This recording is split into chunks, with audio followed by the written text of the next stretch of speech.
அந்த காலத்துல நம் முன்னோர்கள் சுகாதாரத்தோட வாழ்ந்தாங்க.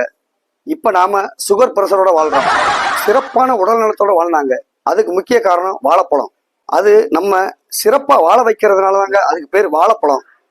பழைய திரைப்படங்கள்ல பாத்தீங்கன்னா வாழைப்பழத்தை தூக்கிட்டு போற மாதிரி தான் நிறைய காட்சிகள் இருக்கும் சொந்தக்காரங்க வீட்டுக்கு.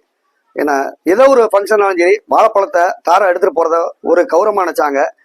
ஒரு வீடுகளுக்கு விருந்தாளியா போறது கூட அவங்க வீட்டுக்கு வாழைத்தாறு வாங்கிட்டு போறத ஒரு வழக்கமா வச்சிருந்தாங்க. அந்த பழங்களை பங்கிட்டு யாரும் வீணாக்காம நல்ல முறையை சாப்பிட்டதுனால எல்லாரும் நல்ல முறையில வாழ்ந்தாங்க.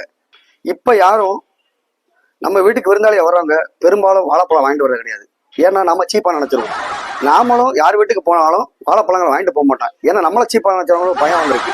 கௌரவங்கிற பேர்ல வெள்ளை சர்க்கரையும் மைதாவும் கலந்து செஞ்ச ஸ்வீட்டுகளை வாங்கிட்டு போய் அவங்க கொடுத்து அவங்கள நோயாளியாக்கி நாம சாப்பிட்டு நாமளும் நோயாளியாக்கி கௌரவ நோயாளி ஆக்கிட்டு.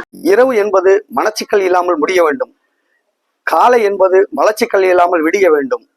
அதற்கு வாழைப்பழம் வேண்டும்.